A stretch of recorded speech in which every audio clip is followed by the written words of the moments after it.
Broadcasting from the depths of outer space. Hello, I'm alive. I don't know what's going on. By your command. Fascinating. God damn you all to hell! It's the Solar Sci-Fi Podcast. This is episode 23 of the Solar One Sci-Fi Podcast. Michael Ball with Martin Fowler. Sorry, Martin, you were supposed to do the intro today, so I'll make sure you do it next week. But there you go. How are you doing, Martin? Let's catch up with you and see what's happening in your fair part. I'm doing all right. It's, I feel like I'm in a time bubble, a time warp. It's just every day is the same, man. I'm trying to do different things, but it's just Groundhog Day. When my eyes open, you know.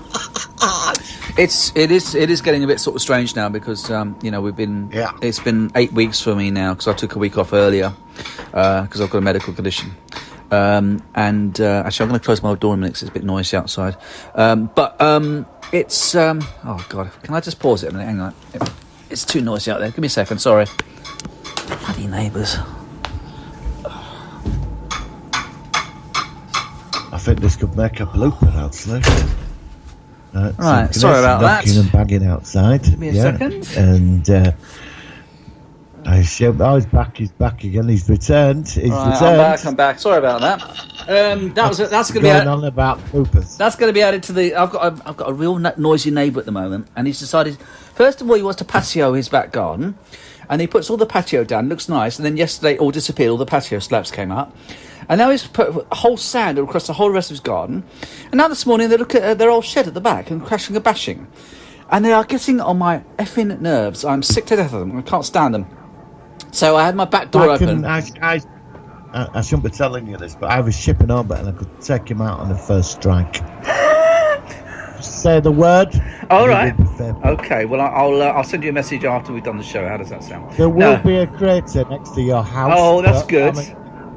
Is it like that episode of Doctor Who where Mickey targets with a unit computer to fire a missile at number 10 and it blows up, number 10 blows up? Remember that episode? Yes, right at the beginning. I think that's one of the Slovene ones. Well, you just do that with him and he can shut the F up and just stop. Everyone's supposed to be quiet and just, and he's pottering about and no consideration, no warning of all the noise. Last week you could hear drills going on in the background when you hear the podcast.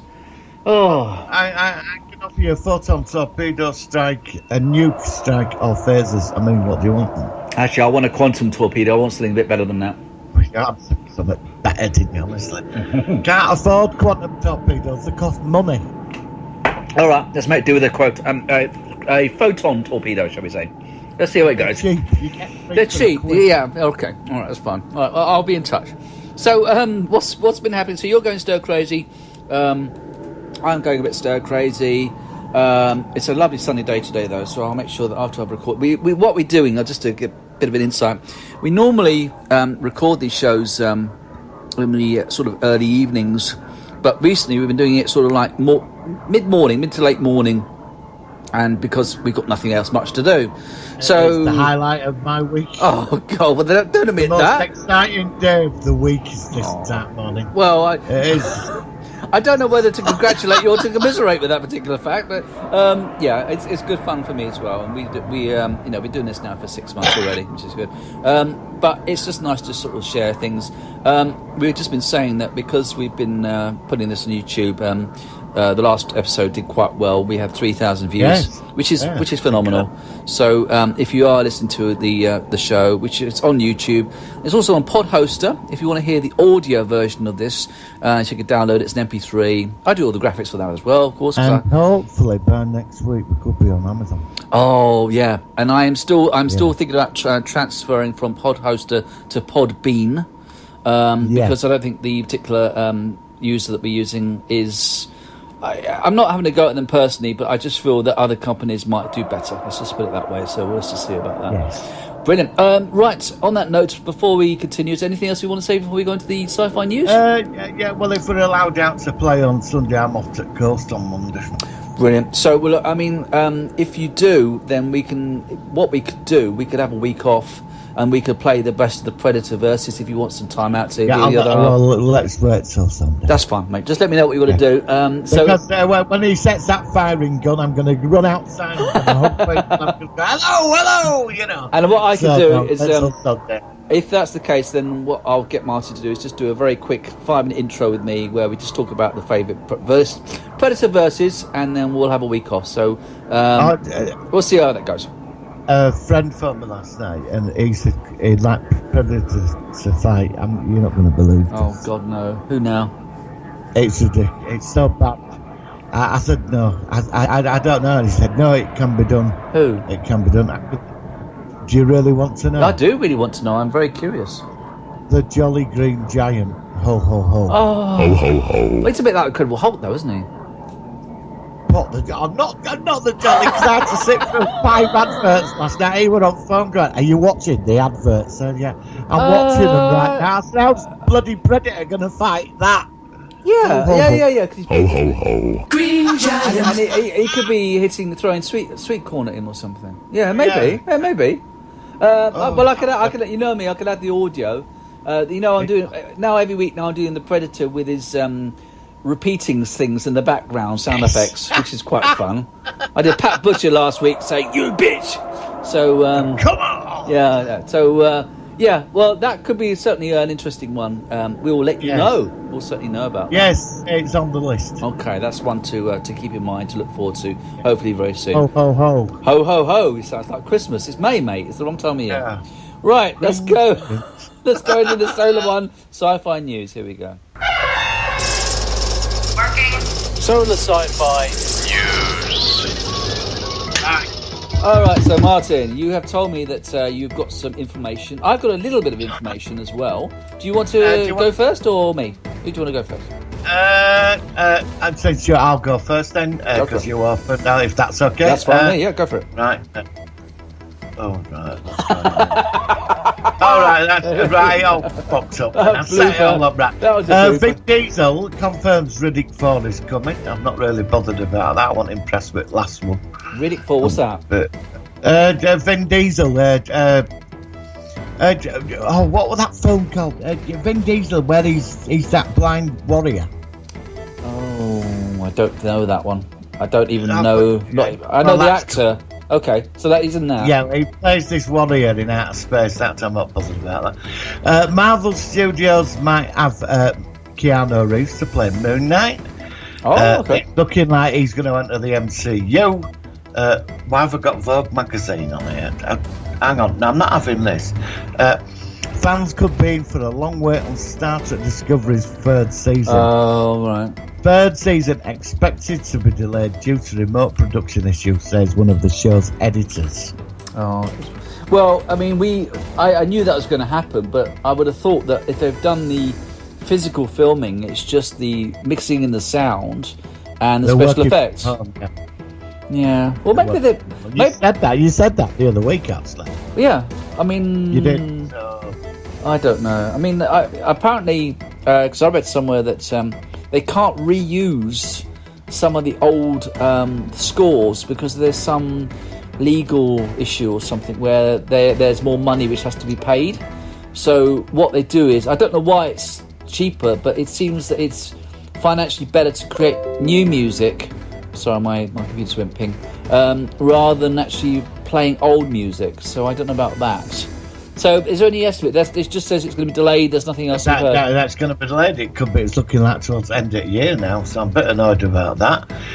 We have some Star Wars news. Oh, please do. New Star Wars movie directed by Taika Waititi. Oh yeah, I saw that. No, I did see that. And the guy, he apparently has directed some episodes of The Mandalorian, the last Thor as well. The last Thor Ragnarok. And apparently he's got a good reputation. He's certainly so. That sounds good. That sounds quite positive, doesn't it? So we've got that. We've got Sylvester Stallone confirms Demolition Man 2 in the works. Oh, okay. Oh, wow. Which is interesting. I'm quite a big fan of that film. I don't know if I've ever saw Demolition Man. It's worth a look. I've never seen a lot of Stallone films. Actually, I've always thought he's a very wooden actor. I have got some of his films. I just never got around to seeing them. I saw Rocky about 30 years ago, and it was all right, but it's a sport film, and I'm not a sport fan. I like Rocky. Yeah, well, I don't know. I don't know. I mean, I know there's one with B.A. Baracus in the third one or something. Yeah. And that guy, going back to The Mandalorian, I think the black guy, I think he was in one of the Rocky films as well. Yeah, the one that's also in Predator. Dutch. I think he was in one. Carl Weathers. That's it, yeah. I think he was in... more Star Trek news from TrekMovie.com. The source of everything new in Star Trek. God, I sound like an advert. I'm going to preempt you. I'm going to preempt you on this one. Strange New Worlds. No, I will get into that. This is Captain Proton. Yeah, okay, go on. Captain Proton. Oh, yeah, I saw that. They wanted... Garrett Wang and Robert Duncan McNeil want to do something with that, returning from the Captain Proton thing from the Voyager holodeck story. Yes, for YouTube or something they're on about, yeah. Okay, that'd be interesting.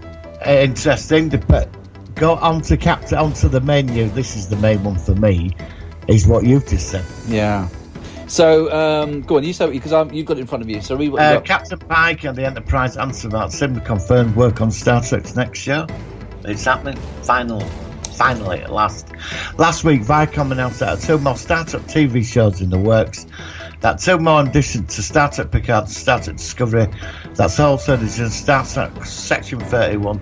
Yeah. And what end up called Section 31 Michelle Yeoh. The upcoming animated series Lower Decks. And Star Trek Strange New Worlds. Yeah, I mean, it's a real shame that, like I said, I'm a bit cautious with CBS, as you know. We're not going to go about it, but, but I will say it's terrible that this is happening, this awful virus, because all these shows, Star Trek's really firing up, Star Wars TV shows are firing up, and Orville and all our shows. The thing is, in every kind of genre that people like, whether it be film or TV or sport, whatever, everything is on a hold for everybody, everywhere. Yeah. And it's bloody ridiculous. It's crazy. I mean, everything. Yeah. People from different backgrounds, different locations, poor, rich, whatever. Sport fans, sci-fi fans, action fans, going out for walk fans, everything. Hikers, every single person is affected by this bloody thing. Say that again. Going out for walk fans. I was trying to think of the word hikers. Hikers. Going out for walk. I'm going to have to Google that one. No, I know. Well, I couldn't think of the word. Hikers. But yeah, everybody, everywhere. I think it's done. I think with the Strange New Worlds, I think that will become the defining Star Trek series. Oh, that's the one. I mean, I saw enough. I saw enough of Discovery to see that. Yeah, I mean that episode where they helping like just substitute series around it. The Strange New will be getting proper start at the 5-year mission. Yeah, I want proper. I don't want an arc of some sort, but I want standalone episodes as well. I want an adventure. I want to go to a planet and a different. That's what we all want. Then I can go into my collection like I do with Voyager and DS9 less so, but I can. Enterprise, I can't so much in season 3, but I can. All the others, I could delve into an episode, I could watch it, it starts off, and it finishes with the ship flying off in the distance at the end. And then it's a whole self-contained story. That's what I want. I want a mix of both. Wouldn't it be great with Anson Mount's voice at the beginning going, these are the voyages of the Star Trek Enterprise, 5-year mission? I'm a big fan. I think Anson Mount is probably the best actor I've seen in CBS Star Trek to come out of it since Discovery came back. Out of all the actors and the characters and stuff, Anson Mount is brilliant. I honestly, he was the best thing I saw in Discovery so far in season 2. It was better than Jason Isaacs, and I don't like saying that. Oh yeah. I think Jason Isaacs were brilliant. But Jason Isaacs, Anson Mount. Alright, the thing is that Isaac's character, because he was actually a mirror universe character in the end, which I thought was a bit of a cop-out, it kind of spoiled what he was. That's why he didn't have the integrity, because he had this mirror universe. Like Michelle Yeoh as I watched actually, just by coincidence, the first 2 episodes of Discovery the other day. I thought, let's give it another watch for the first couple episodes. And we see Our Universe Michelle Yeoh's character. And I thought she was actually good. I'd like to have seen a lot more of that. I prefer to see Our Universe rather than the Mirror Universe one, because it's I think it's with the Mirror Universe. I mean, this is why I don't think they work long term. I think Mirror Universe should be a short 1 or 2 part episode. Enterprise did it, and it was fine. Obviously, DS9 did about 3 or 4. Original did 1. But after a while, all their kind of corny one-liners and things, it gets a bit tiring for me. You know. Mirror Universe is like, after about 3 years the series has been on, you get the big story. They bring it in every like 10 years. That's it. Mirror Universe. And it's something, and when you watch it, it's something amazing. Than 3 episodes, like Enterprise, Mirror Dark. You never forget. Oh God! Well, that was because that that was enough. It was perfect. That insight that 2-parter was perfect. But also with Discovery, the Mirror Universe came too soon. I think with Discovery, we weren't even. Yeah, my friend said way that. too early. They rushed it all. He said they put far too much in the first season. Way too much. Yeah, they crammed it all in as well. And it could have gone for 2 seasons. That Mirror thing. Yeah, they could have done it over 2 seasons. They rushed it for the second half of season 1, and they didn't need to. Or they could have done a story which wasn't quite as in deep. But it is what it is. But I will say that I'm definitely warming a little bit more to Discovery on the second time round. It's still very different from any other Star Trek series, but But I think what you're going to see with me is I'm quite a tough critic of most things when I see it the first time. Sometimes I'm not. I like the new Terminator. Dark Fate film. I thought that was great. Do you know, I've watched that 3-4 times. I've got to say, I quite enjoyed it now. I've only seen it once, and I was quite impressed with it.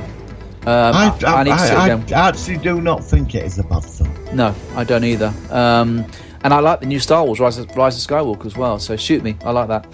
I still find it tough with Solo though. I've seen that 2 or 3 times. I know you preferred it to me.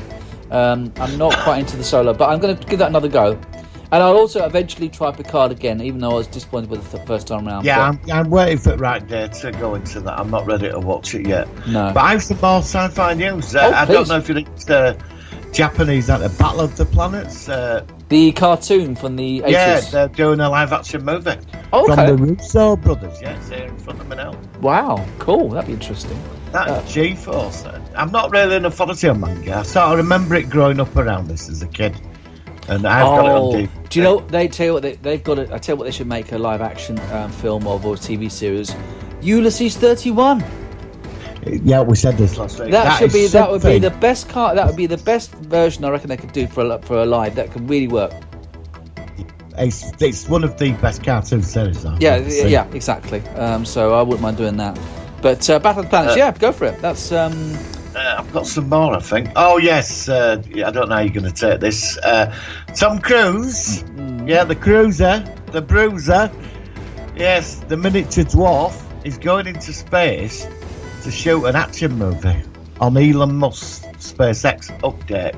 Oh, okay. Well, Tom Cruise is going up to the International Space Station to make a film. What? Oh, sorry, you mean he's actually going into... You mean he's going? He's not actually really going into space. So you're saying he's actually going up in reality? Tom Cruise is defying gravity. The global superstar is set to literally leave the globe to star in a new movie which was shot in space, and he's teaming up with Elon Musk's SpaceX company to make it happen. Deadline reports that this new Tom Cruise space movie is not a Mission Impossible, and that no studio is involved yet because it's in early development. But Cruise and SpaceX are working on an action-adventure project with NASA. Oh, bollocks. I don't believe and this. If it actually happens, it could be the first narrative feature film to be shot in outer space. This is the first time Tom Cruise flirted with leaving Earth. I don't believe that story, I'm sorry. That just seems too over the top.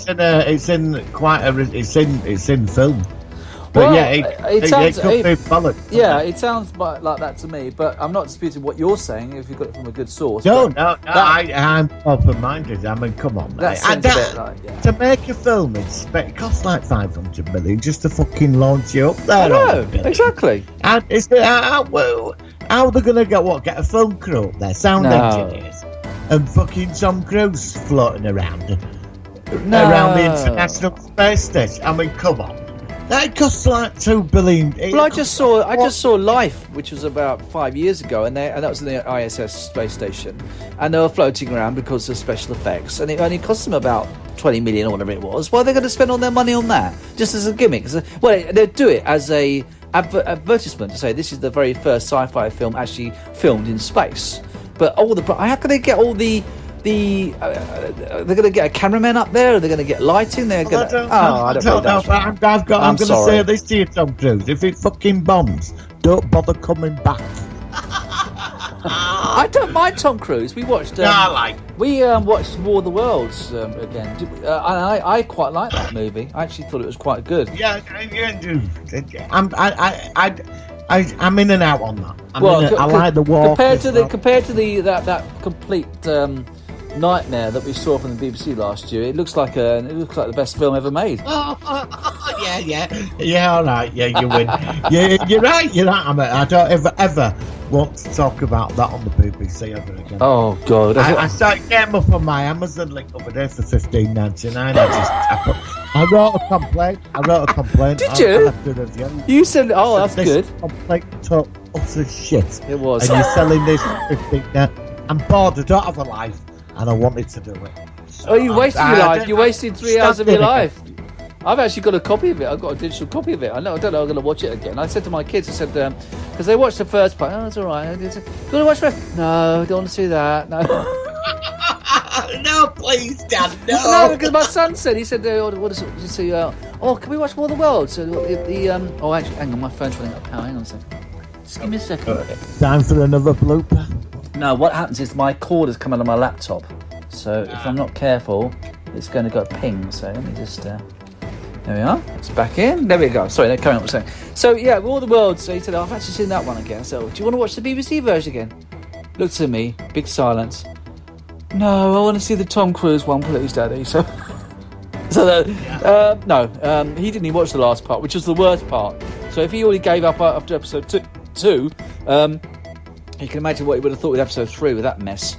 So but I saw some good Tom Cruise films. I saw. Remember that time travel film where they're fighting them aliens? They go back like the next day or something. Yeah, that's the one. What's it called? Because I thought that was really good. I saw it once. I've got it. What's it? Oh God, I have to find out what Another it is. Day or something.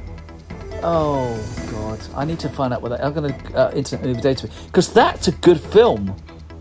And he was in another film.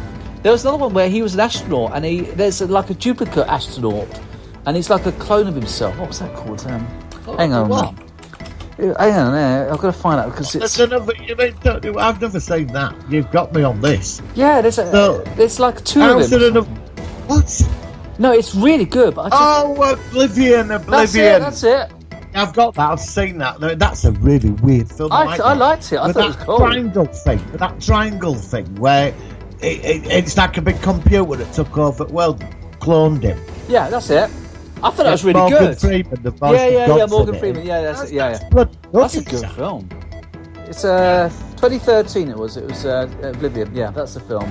But I thought. Yeah, I mean we've got to do some more film reviews soon because it doesn't matter. I mean, there's so many films to actually to check out. But I thought that was good. But the other film that you're talking about was the one with the what was the one? Edge of Tomorrow. That's it. Edge of Tomorrow's the other one. They're both around about the same time. I haven't got that. Yeah, I've got a copy of that. And that was a good film as well. I like both. Both those are really good Tom Cruise films. And I remember his very, very first movie, which I'm trying to find now, which had a great background soundtrack from Tangerine Dream. It's one of his early ones. I love Tangerine. Risky Business. One of my all-time favourite movies. I love Risky Business. It's such a good film. And I fell in love with Rebecca De Mornay. Yeah, who was in an episode of The Outer Limits that I sent you recently. You still need to check those out. Have you seen the mistake in it when the boom mic comes down? No. When he slides up in his underpants, the boom mic drops down. Did you ever see? Did you ever see Teen Wolf, where the man gets his cock out in the end credits?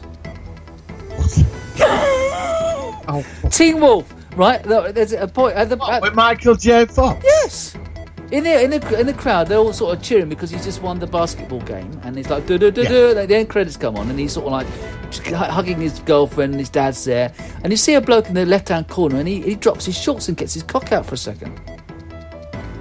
I've never watched it. You should be shot for that. No, You destroyed a film that I grew up on. It is. Line up stuff. Hang on, a Teen Wolf Flasher. Let me just type it in on YouTube, see if it says it. Teen Wolf Flasher. I'm not joking, honestly. And it was, let's have a look. That's Teen Wolf Flasher. Come on. Teen Wolf blooper wardrobe malfunction. Well, it's movie mishap exposed. It looks infamous low flying extra. It says something about it. Teen Wolf penis bomb. Well, I'm not watching that. You've killed that film for me now. Thank you very much for that. I'm never going to forgive you for that. No. Just when the credits come on, just hit stop. But you won't. You'll be looking out for it. Yeah, it's funny. It's bloody funny. The thing is, though, I don't know why it's not been sort of blurred out or something. But I mean, I'm sure on my copy. I mean, I'm not that I'm desperate to see a man get his cock out on a film. But it was really bizarre. It's a really strange scene. It's a very strange scene, but it's well known, and you obviously haven't heard of that one. Well, I won't be watching that. I like Teen Wolf. I quite like Teen Wolf. Did they make a TV series? Yeah, they did. I didn't see it. I never saw it. No, I know. I heard of it. I mean, they made the Michael J. Fox one. Then they made a second one, Teen Wolf 2, which I never saw either. Which was I didn't see it. I think it was Jerry O'Connor in that one from Sliders. Something like that was in. I think it was. I never saw the sequel one though. I think it was like his cousin or something. I don't know. But I thought that. I mean, it was okay for a one-off film, but I didn't particularly fancy seeing a sequel to the original.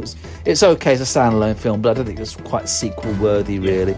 Especially as the actor wasn't in it either.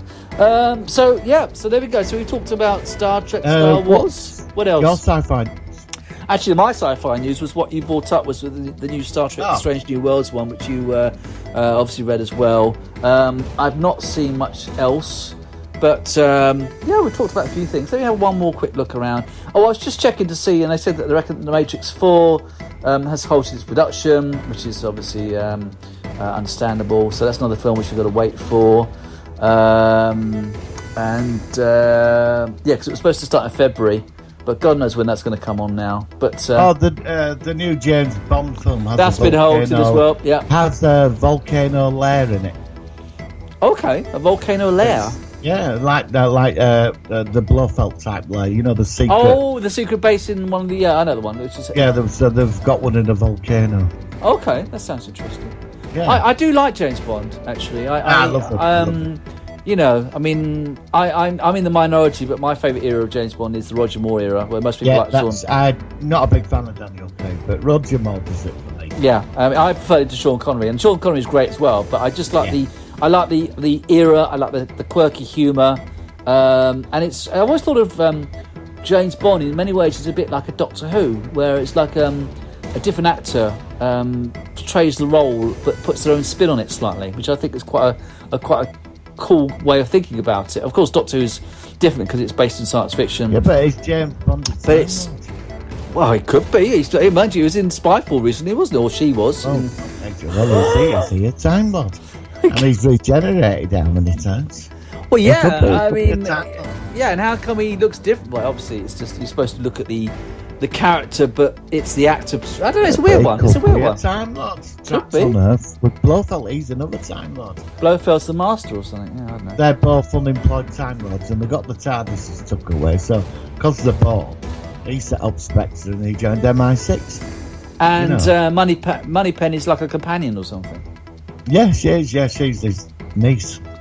And Q would be like. Who would he be like? I think the Doctor Who character would be like Q.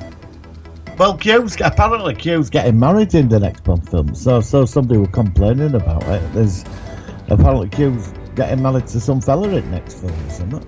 Oh God! Please! I read on for God's sake! Been watching some Bond reviews. This guy in Australia, this Bond review, he turned around and said that apparently, I don't know if this is right, but it's Q's going to get married. No. So apparently it's going to work. I'm not into so woke thing, but it's what some people have been saying. So it's going to be like Q2 or something. Oh, yeah. Mr. and Mr. Q. Oh, yeah, oh God, that's... I don't know. I mean, you know, I mean, last year James Bond was going to become a one. They're going to get a film. Oh no, I heard about that. But all that, and it's not happening. That all got all wrong apparently. Well, they did it with Doctor Who, which I think is a bad thing. I still nothing against the actress. So we go back to the question: is James Bond the Time Lord? Hey, well, if you think he is, then let's say he is. All right, you're agreeing with me rather easily. I can't argue, can I? I mean, you're right. I mean, the thing is, though, he changed his face. And they asked him, Martin DB5 is the TARDIS. Yeah, and also, we've seen it over the course of about 50 years, on and off.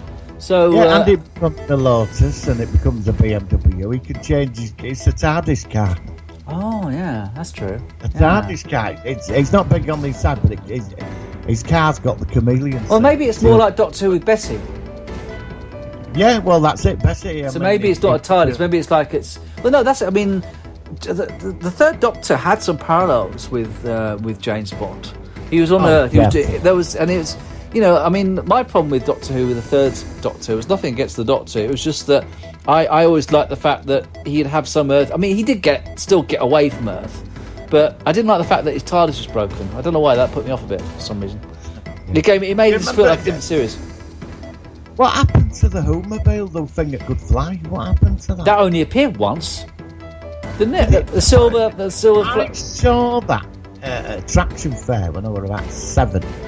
We went to a track and he was there as he turned up, you know, like, and I was a kid and he was signing autographs and that. But he drove in the Who kite. We're at this steam fair in Yorkshire somewhere. I think they got him to get the crowds in, you know, at the time. I only saw a brief glimpse of him, but he drove up in that car. And I always wondered what happened to it. You know, I've never... My mum bumped into John Pertwee once, where we used to live in Roehampton, which is southwest London. And she went into a local newsagent, Martin's newsagent it was called. And he was in there and he was sort of like... she sort of looked at him and then recognised him, and... I don't think they said anything, but he just gave her a sort of like a nice big smile and sort of carried on doing what he was doing. But I heard he was actually a really nice guy in real life, actually, John Pertwee. Yeah, I was very lucky. I got to meet him in '94. Oh, you met him? Cool. At a convention in Leeds, the Dragon Hour Hotel. I was in a Star Trek group. Okay. Well, they used to organise it. Because I volunteered. We used to volunteer to, you know, they had this event once a year. And he was there with Mr. Solo. And, you know, lovely, man. Yeah, very funny. That's the only time I met him.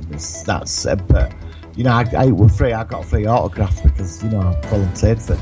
But he was a lot of fun. He came on stage in all gear and that. Yeah, I mean he actually dressed up in the part, didn't he? Yeah, which is he did. He walked out of this cheesy looking dance. It was hilarious. Yeah, yeah. I heard I mean, his son looks just like him as well. They've got very similar. I always thought he would have done it. He should have done it. I know. I think he would have been a great Doctor. But I mean, I suppose you know. I mean, going on to Doctor Who. Apparently, they are still going to be filming. Hopefully, still filming in September. And luckily, this dreadful thing, just by chance, hasn't really affected the production of the show too much at the moment. So hopefully, Doctor Who won't be too much delayed.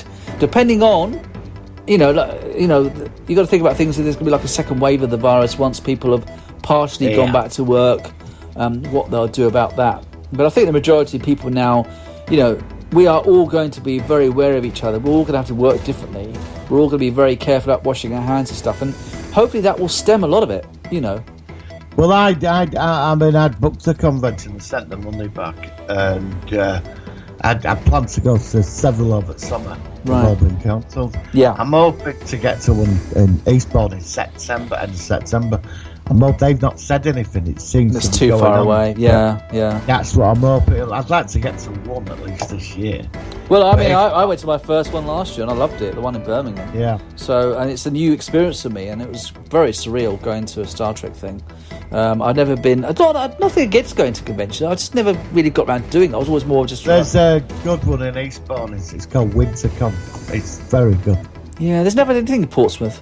I mean, this is not a sci-fi. I know you shouldn't generalise, but there's Don't never you have been like a Portsmouth Comic Con then? You must have a comic. I don't know. I don't know. I mean, I've never heard of it, but then it's all football here. It's all football. It's a football town. Do you have a comic shop then? Like, not that I know of. But then I'm not really so much into comics. So no, might like be. a sci-fi themed shop. No, I mean, obviously London, you've got Forbidden Planet, and you've got some sort of. I don't know. There must be sci-fi. I don't know. There might be something. I've never really thought to look. Not but that it'd be nice. many. There's a few in London, but there's not. I mean, Forbidden Planet's like the main one. But like I said, the main focus down here, which is what gets on my nerves because I'm not into it, is football. So I'm not. Leeds. When I was growing up, everything changed it now, but Leeds it's a football town. Yeah, I mean that's never part.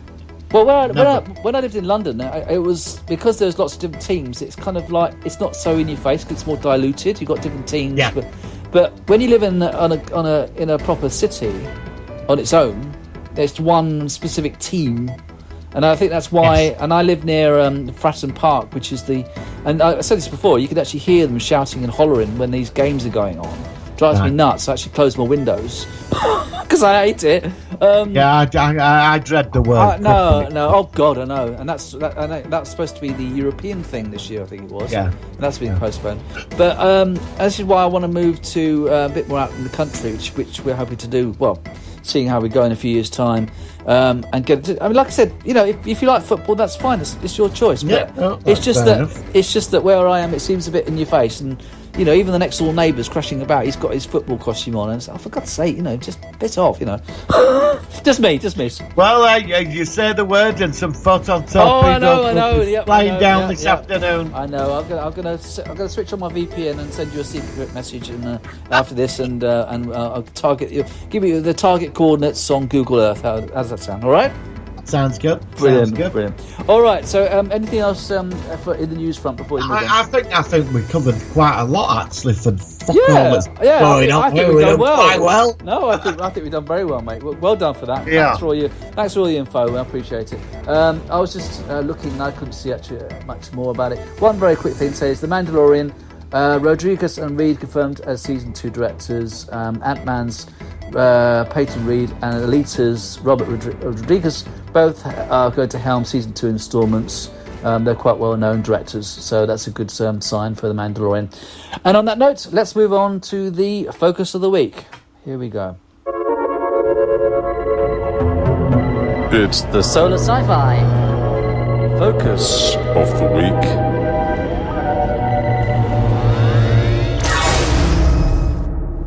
Right then, so this is a very unusual series. I haven't seen it for a long time, but I think we can still have a good discussion about it. Very surreal, but very cult, very sci-fi, fantasy, I don't know what you want to call it. It is, of course, The Prisoner, with starring Patrick McGoohan from the late 60s, wasn't it? Yes. Right. It was, yeah. Right, well, let's have a quick synopsis, and then I'll ask you what you think of it. So it says... The Prisoner is 1967, a British science fiction allegorical television series about an unnamed British intelligence agent who is abducted and imprisoned in a mysterious coastal village where his captors tried to find out why he abruptly resigned from his job. It was created by Patrick McGoohan and George Mark Stein, with McGoohan playing the lead role. So he partly created it, I didn't know that.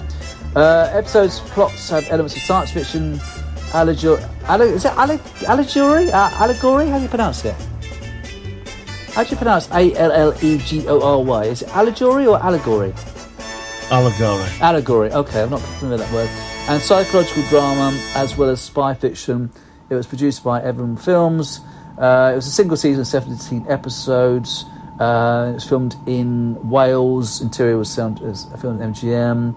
It was broadcast in Canada, 67, UK, in about the same time as well. So, okay, so how did you come across this, and what did you think about it when you watched it? My dad, I remember when I was a kid, my dad he used to go on about this series all the time. When he'd had a few drinks, they were like, I think he used to do people's heads in a bit. He used to go on about this fucking series about. Does anybody remember that series where this man were running and this bubble were after him? Yeah, that's what I was going to bring up. How he used to explain it was funny. So I sort of knew about it in science fiction. I'd never seen it, and then back in, I think it was sometime in '80s, Channel 4 they started showing it on the Monday night at 11 o'clock. Right. So I started watching it every. I was living at home, so like I was watching it. I came hooked on it straight away, because every week it was, what the bloody hell is going on? Doing things to his mind, and he's running. I will be a free man, and I will not be index filed and stamped. That's right. And about being the individual in that beautiful village, and number 2.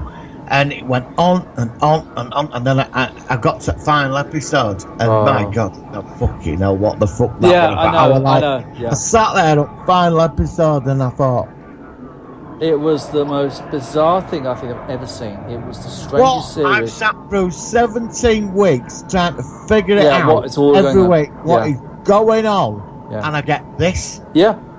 And then I researched it over years, and apparently I found out what the meaning was. I found some interview footage with him where he explained it, and it's basically like what it is about. It's about the individual. That's what it's about. Because that's why he's number 1. But the truth is, he lost the plot, because if you got the Blu-rays, he ran out. He didn't know how to finish it. It was very strange. I mean, they obviously realised. He wrote it every week. He wrote it while they were on the set. But it was very short term in regard to obviously, as you said, it was just written and then it was filmed basically. So they must have realised a shitload of money, because he was a big star. He was that. He was, wasn't he? Danger Man. Danger Man. That's it. Yeah, that's right. And he turned down Bond 4 times. Did you know that? No, I didn't know that. He turned down Bond 4 times, yeah. They offered it to him 4 times. He turned it down every time. Because he was obsessed with this series. Some people say it's a sort of genius, because the series is highly intelligent. It is. But it's how you look at it and when you go. I mean, from my perspective, from watching it, it was about the individual's reactions to external stimuli. I understood that. I did get that. Yeah.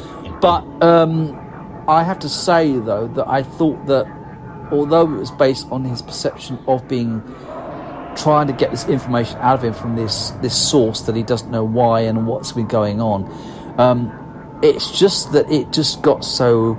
The weirdness at the end, which you're already sort of explaining, and in a minute you could tell me exactly anything more on that, because it made the whole series... I just didn't quite... I was just scratching my head. I walk around in circles. Yeah, but a lot of people... I mean, the thing is, it is a masterpiece. It's still politically, it's still very relevant today. It's about the individual freedom. Look at when he's on court on that trial. You get all them people in masks, and they're all different parts of society. Yeah, like the nation, the government, the people.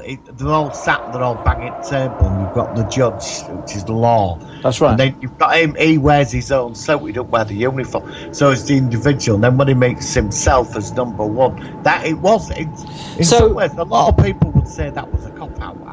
When I first got there and I saw that, I was really pissed. Again and again, I started to see it a different way. But it's what you make of it. Was he in a real world, or was it all his imagination?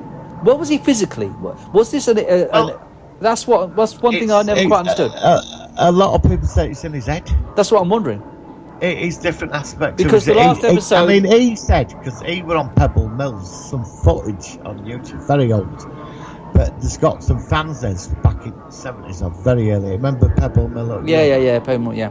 He's on that. I've watched it. Somebody said, well, what the fuck was it about? And he turned around and said, what you make of it. But it is about the individual. It is, and when you start taking it from that way, and it challenges everything in society and human. It's like the bike, the penny farthing? Yeah. That's a symbol. It stands for industry and moving forward. That's what that represents. Yeah. With the wheels. There's all these aspects, but I mean, you've got to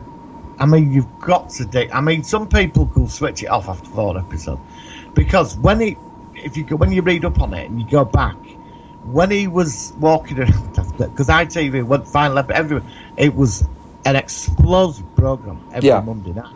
It was when it was on the 60s, and when they got to the final episode, they were all phoning up ITV, phones melted because they all wanted to know what was going on. Yeah, what is going on? Because they were all stopping in for it every week. And it was addictive. It was a very addictive series. It is, and he were walking around London. That's why he moved to America. People were attacking him on the street. Well, I didn't hear that. Okay. No, so he had a few incidents. I mean, a lot of people followed it. He did come across. I mean, the actor came across as a bit of a slightly odd character, I think. Oh, he is. I mean, he is quite a character in real life. He's quite aggressive. Is he still alive? Is he still alive? No, he passed a few years ago. He was a big drinker. He was quite a wild sort of character, you know. Right. And he was very strict on set. He wouldn't allow women and all this. He wouldn't get involved with them. He was so intense on the acting. Liam McKern, who played Rumpel of the Bailey. Yeah.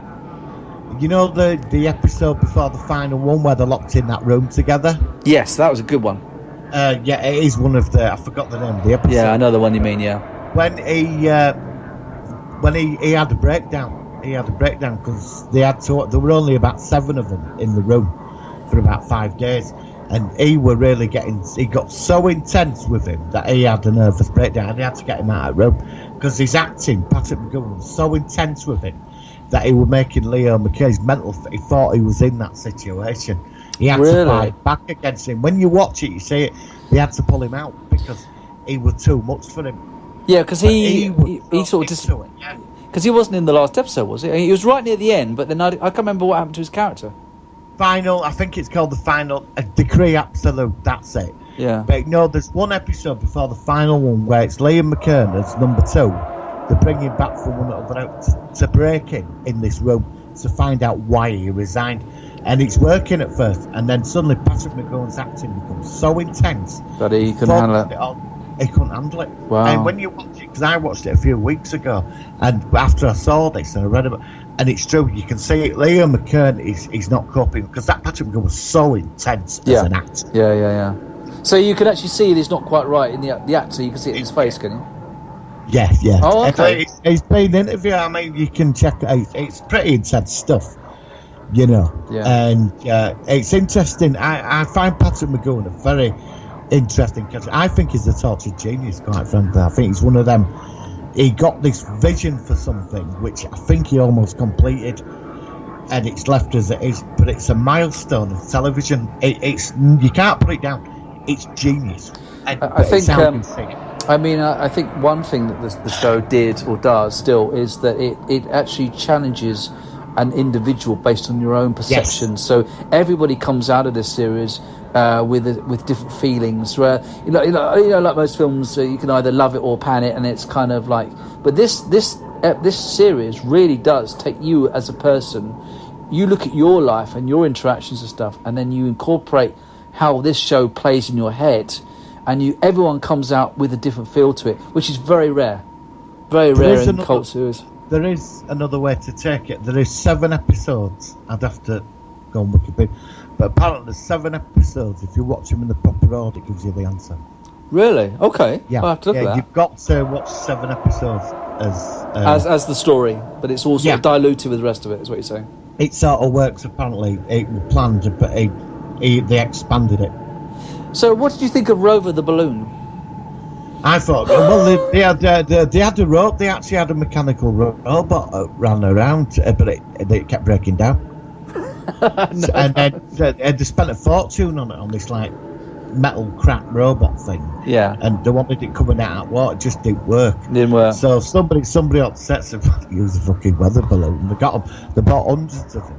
And they got one in after and blew it up, and they worked out that they tied it to somebody. When it's running after somebody behind it, pushing it, and when it's after him, it's tied to his trousers.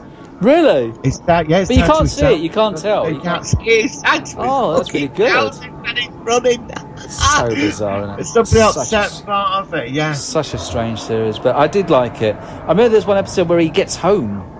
And then he thinks I don't know how, but he gets back to his old office and he goes, and then somehow he ends up back in the village again. And the guy falls and says, "Oh, we'll be seeing you." And then many happy returns. That's the one. That's the episode I like. I love that episode. Plane, yeah. That's right. I love that episode. That was good. I will say, did you ever see the remake? No. What was that like? The ITV remade it in. I think they can't remake that. I bet it was a failure. They remade it. All-star Hollywood cast in it. 6 episodes. Eric Bana as number 6 and Ian McKellen as number 2. Oh, wow. It ran for 6 episodes on ITV. It's not bad, but it's not that. Oh, I don't know. It's all set in like, it's pretty weird where it is. It's like, from what I can remember of it, it's he ends up in this place and they want to know why he's around, but they're all eating rats and they all live in like these chalets. But in the background on a desert, there's like an office block. Right. And he's trying to get to it. I don't know. I saw it and it flopped. Everybody panned it. You should download it. You might like it, but I watched it because Ian McKellen was in it. Yeah, you know. Yeah. Okay, I'll have to try that one. It's I do recommend that if you ever get away for a weekend, go to Portmeirion. Oh, I've wanted to check out. Yeah, I'd like to go there. I've not been there. I'd like to go there. It's like when you go there and you see the green dot, it's like another world. It's like you've been transported dimensionally to this like parallel universe. Yeah. Well, and it's not as big as what you think. When you see the square, where the village square. Yeah. It's not as big as what you think it is. It's not that big. But how they make that place look is incredible. Really? And you go in his house. Yeah, his house is the shop. You can buy memorabilia and that. There's no hotel in there, but it's very expensive to stay in there. So I'd go with some people. I'll get a deal. I'll stay. There is a Premier Inn down the road from it, but you want to take the charges to go in. It's about £8. It's worth it. Yeah. Trust. Yeah, I might do that some. I like that part. Well, I like, from what I understand, that it's like a nice part of the world to check out. Obviously, in the summer, not in the winter time. But again, when I can actually start going out again, getting in my car and driving places, then that's one to put on the list. I think definitely. Yes, yeah, I keep meaning to go back, but it's just it's like everything this year. I mean, I was really glad, and that's closed. I was really glad I went to the Doctor Who Museum in Cardiff before that closed. Yeah, I got to that a couple of years ago. What did you think? I thought it was really good. I thought it was really good. I loved it. I love going around. Actually, you're not supposed to, but they had the classic 80s TARDIS police box prop in there, and I touched it, and you're not supposed to. But it's nice. Yeah, I know. I did. I touched the actual prop, which is quite cool. I don't care. I thought, I'm not going to see it again, so I did. Nobody saw me, so it's fine. I took a picture with my family as well. So, but Wales is a great place to this place is in Wales, isn't it, from The Prisoner? Yeah, it's near Portmaddock. So where's that near in relation? North Wales. Oh, it's North Wales. Okay. Near Harlech. I like Wales. The only issue I had with Wales is a few years ago we stayed there, and we just we stayed at the caravan site. We were looking for a place like a pub for a bite to eat and a drink or something, and we couldn't find any pubs anywhere. We drove for about half an hour, 3/4 of an hour, and even down the south coast, you drive outside on the mainland, you can find a pub normally in about every 10 minutes. It's just funny that where we were, we couldn't find any pubs for a bit of bite to eat and stuff. So that was the only thing I. Well, we used to go to this convention there down in Prestatyn, and it's about 40 minutes away from Portmeirion. And when we went there from London, we had a van, 6 of us went, and we went through 3 hours of countryside. There were nothing. Right. I mean, there were nothing. It was like the phones didn't work, nothing worked. We were in this van. And for over 3 hours, there was just nothing. I mean, we were driving outside the road, looking down hills that must have been 1,000 foot high. Right. Looking down. And I remember looking into this valley on this dodgy road. Somebody had a house in the middle of it. Somebody lived down there. Oh, what? But nothing worked. Nothing worked. It was like, we called it the Forbidden Zone. There was nothing. And every 10 miles. Good name. Every 10, 12 miles, there was a phone box. And they were pristine, they weren't vandalised. Only time I've seen a decent phone box. Really? Yeah. Nothing. There were nothing for 3 hours. Yeah. Well, I like Wales. I think Wales is a cool place. So, I do. I'm a big fan. Yeah, like I said, I've not been for a couple of years, but we bought my games machine. I've got this tabletop arcade thing, which I've got. My wife, she found it. It was for sale, and we she got it for my 40th birthday. But because we had to pick it up ourselves, we drove to South Wales to get it, and it was this little village, and we found it, and it was we just got in the car, just squeezed in by about an inch. And it was really cool that when I played Space Invaders, I think of where we got it and stuff, which is quite cool. Right, anything else you want to say about The Prisoner before we finish this? Check out the ITV series. It's 6 episodes. That's what it is, 6 episodes. Right, we'll do that. And a very, very unique series. I love Rover the Balloon. It was all a bit wacky, but it is good, and it does have that real kind of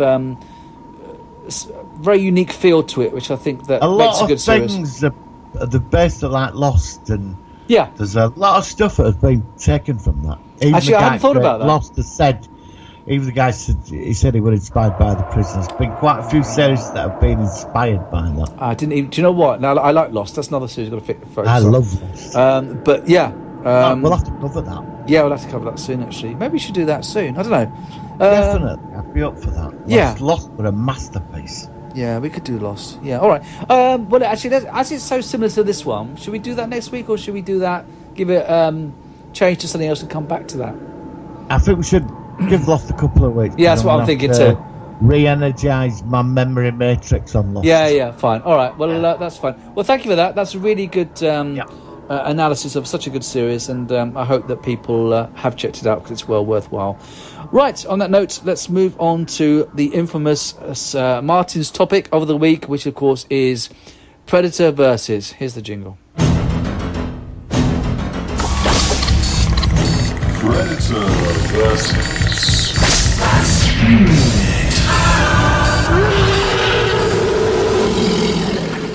Okay, Martin, it's over to you. Who have we got this week? Flash Gordon. Okay. Tell me about Flash Gordon do you want? Do you want the 1940s or the 80s? I'm more familiar with the 80s, but this is more... Whichever you prefer. I'll leave it up to you. Right, after the defeat of Ming, the Merciless, right? He's, after the laughter at the end, they can't get back to Earth because they're stuck on Mongo, right? Mm. Flash is out. He's gone to see Prince Baron, and he's flying along on a Rocket Man Hawk cycle, and there's a bright white light. And suddenly he's flying on another planet, and he's on the Predator hunt. Oh, that's right, yeah. And he lands his Hawk cycle, he's trying to contact Voltan, and all he's going, where am I with all these different moons in the area? And suddenly he hears people screaming. And out of the woods comes Starsky from Earth, and Hutch is carrying Hutch with him. Okay. And he's going, run, run, run. And they both get slaughtered. So Starsky and Hutch are done. Columbo's shitting himself, and he's running across. He just gets vaporised. So Flash Gordon pulls his ray gun out, and he's got his vest on with Flash logo, and he tries firing up his Rocket Man, or his Hawk cycle. Well, out of the thing, there's a Predator stood right in front of him. He hasn't got the cloaking device because this Predator's hunting just with. It's got to prove itself on the hunt. So, so Flash is stood there, and his big blades come out. So Flash is going, "Hello, I'm Flash Gordon from Mongo." And this Predator and just smacks him. He goes flying to the floor. Flash is going but he's got a sword as well as Flash. He pulls his sword from Mongo out. And they start having a fight in with Predator, but this is like a young trainee Predator. Right. It's being watched by another Predator, like the dad of this Predator. And anyway, Flash is going at it. It's the standard fight, and Flash suddenly gets trapped. He gets his feet trapped in a rope trap, and he's hanging upside down. So, Gio, where do you want to take it from there? Oh, go on. I'm going to let you do it this week. I can't think of anything. Go on. Right, so Flash is hanging upside down. The Predator is going to do it now because it finds him quite fascinating. But Flash has got a remote control device on his arm, and he's sort of touching it, and the Sky Cycle comes in and just flies into the Predator and just decapitates its head, and it's dead. And Flash cuts himself down. At Father Predator turns it, and Flash is looking at him, ready, he's got blood all down his chest. He's stood there with his sword. But the Hawk cycle comes round, and he's stood there, and Predator's looking at him and stared at each other. It's that real man-to-man Predator thing. It's like two pairs of bollocks staring at each other. And Flash is looking at him, and suddenly there's a bright light and flashes back on Mongo, right? And it Voltan's on the radio, but flashes. He's got proof because he's got like some like Predator's jewelry, like when he like picks it up from when Rocket Cycle let him. Flashes stood there. He's like, what the fuck happened? So he goes back to Mingo City. Is it Mingo City? Mingo. I think it's Mingo City, they called it, didn't they? Mingo, so Mango, anyway, Mingo, Mango, Mongo. Let's just say that. Mingo, Mango, Mongo City, right? So he's gone back to Mingo, Mango, Mongo, Mingo, fucking Wango City. Right, but meanwhile, down in this like cellar in a dark lair, Ming's reconstituted his body, and he's talking to a predator on a glass door. Oh yeah. He failed. They're meant to kill him. And the predator switches it off, and that's where it finishes. So is this okay? So yeah, okay. So can this story then continue or what? I suppose it can continue. Flash went back to Mongo, and the father predator will want revenge for killing his son. Yeah, because he was a young predator. Something happened. He went back. They sent him back through the bright light. He was on the rocket cycle. Right. You know, but Flash never understood what happened. It was Ming who had him sent there, but they found. I'm gonna have to watch. Flash got it. It was a bit of it. Well, I did Flash win? We don't know. Yeah. Well, look. This could be one of those films, or which doesn't get a sequel, or it could get the return. Or what we could do is we could do another scenario and return to Flash in a couple of weeks. So I don't know. On the Predator planet, Pat Butcher's still there fighting. Oh everybody. God! Did she survive? Yeah, she survived the nuclear explosion. Oh God! And she's on there. Don't forget, there's everybody from TV and movie world has ended up on. Yeah, but last planet. week you said Columbo died, and he's died again this week. Oh well, he came from another timeline. That was a very Wingo, quick. Wango, Wongo, Wingo, Wango, Wongo. Yeah, but that was a very quick. That's a good get out clause for my observations there. Yeah, so if anybody gets killed off in this world, then they could come back in a different timeline or a parallel universe or whatever. So yeah, okay.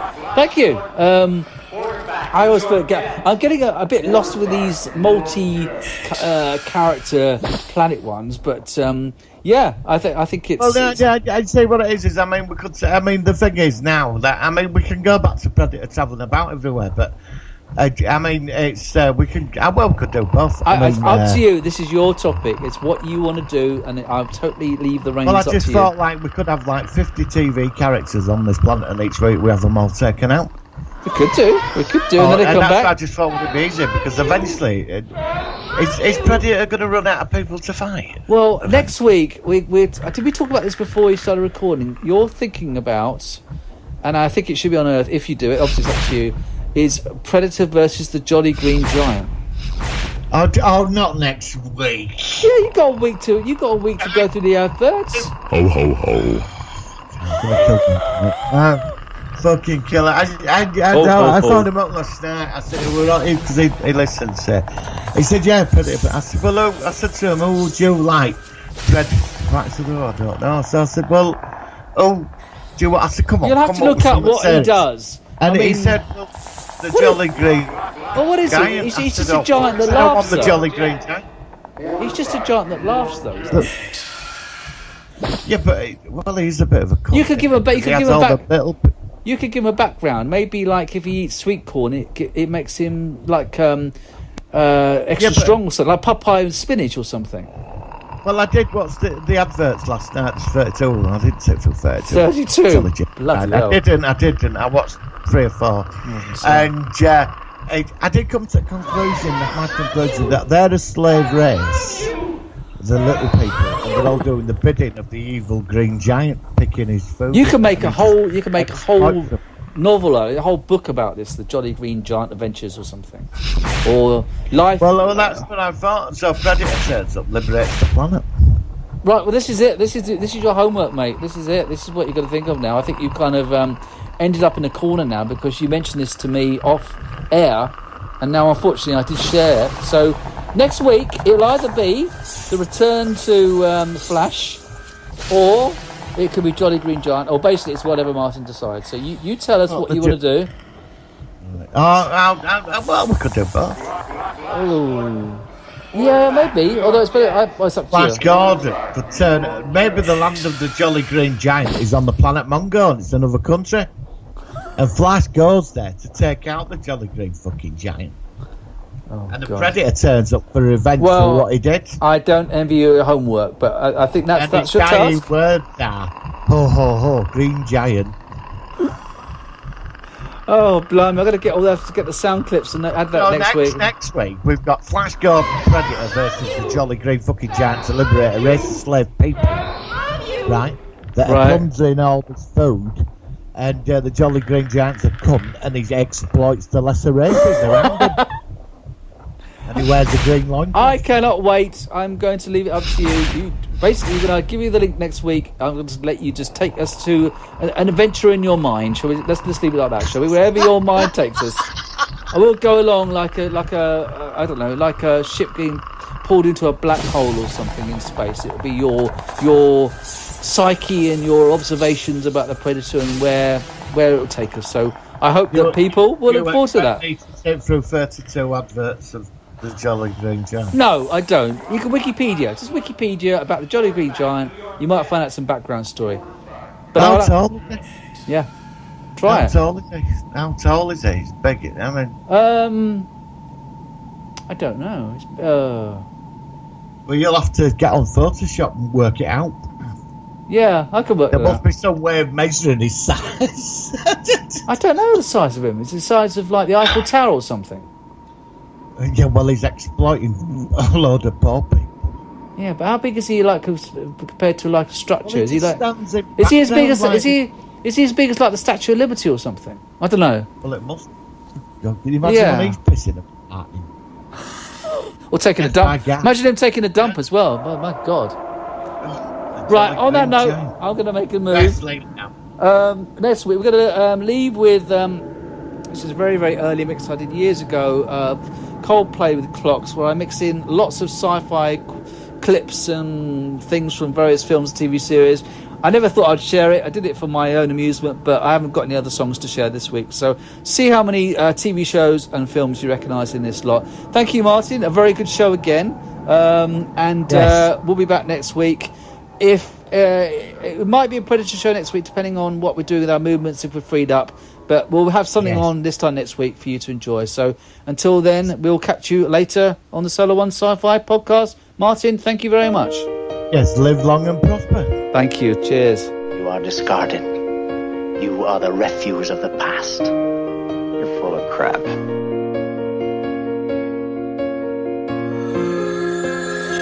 There is no phone ringing, damn it! There is no phone. Wait a minute, Doc.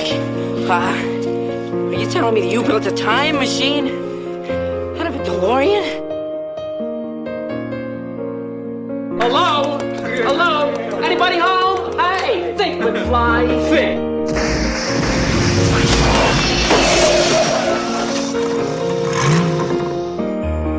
I won't be capped.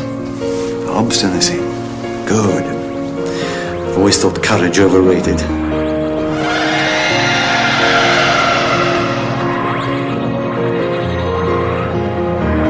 Who are you?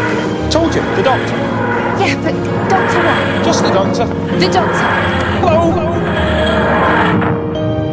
I'm a friend of Sarah Connor. I was told that she's here. Could I see her, please? No. I'll be back. The ability to destroy a planet is insignificant next to the power of the Force. The Force? The Force. The dark side of the Force. The Force? The Force. The ultimate power in the universe. The Force? The Force. The dark side of the Force. The Force? The Force. I find your lack of faith disturbing.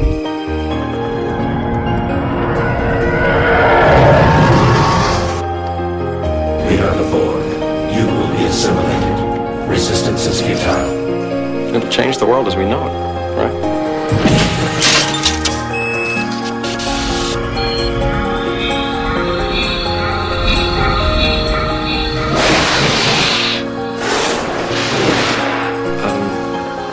Your stocking has just been teleported from one pod to another, disintegrated there and reintegrated there. Sort of.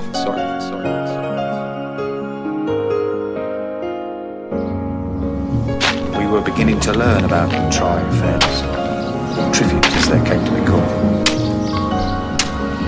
They couldn't only walk, they could kill. I hate you. We don't hate you. There's no need for hate now. Or love. There are people who will fight you, David. They'll stop you. In an hour. You won't want them to.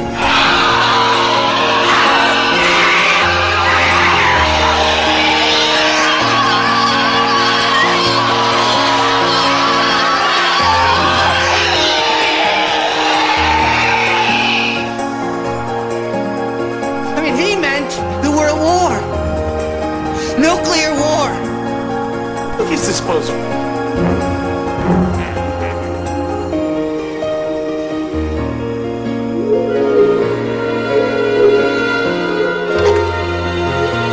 You're alive. Well, this is a grand day. Only been in charge of this planet for 3 days, and already I've doubled the population.